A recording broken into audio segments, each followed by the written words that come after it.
এই রাকসু নির্বাচনের খুব অল্প সময় আগে আবার কোঠা প্রথাকে আবার নতুন ইস্যু করে যদি কিছু করা হয়, আমরা তো মনে করবো এটি অবশ্যই রাকসু বানচালের একটা সিদ্ধান্ত। তো আমরা আমি নিজেও রাকসুর একজন প্রার্থী, আমি সংস্কৃতি সম্পাদক প্রার্থী। তো আমার কাছে 35 বছর পর একটা রাকসু আসছে এবং আমি সেই রাকসুর প্রার্থী হিসাবে আমার কাছে এটা অত্যন্ত হৃদয় বেদরক একটি ঘটনা লেগেছে যে কোঠা প্রথাকে ইস্যু করে আবার ক্যাম্পাসে হট্টগোল অস্থিরতা তৈরি করা হচ্ছে।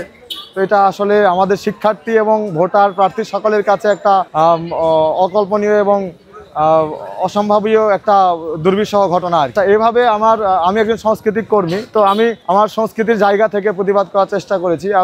আমি এখানে ফুটে তোলার চেষ্টা করেছি যে পোষ্য কোঠা বা যে কোনো কোঠার কারণে মেধা কিভাবে বাধা থাকে, কিভাবে তার বাক স্বাধীনতা, কিভাবে তার জ্ঞান চর্চা, কিভাবে তার মুক্ত আকাশে বিচরণটা কিভাবে রোধ করে, সেটা আমি তুলে ধরার চেষ্টা করেছি। তো এই জায়গা থেকে আপনারা দেখতে পাবেন যে আমার পাশে পোষ্য কোঠা নামক দুটি কোঠা আমাকে আটকে ধরে রেখেছে। আমি মেধার সাজ পরেছি এবং আমার হাত বাঁধা থেকে বোঝা যাচ্ছে যে মেধার এখানে হাত বাঁধা। এখানে পোষ্য কোঠা যেখানে আছে সেখানে মেধার হাত বাঁধা, তার মুখ বাঁধা, তার আসলে এখানে প্রস্ফুটিত হওয়ার জায়গা খুবই অল্প।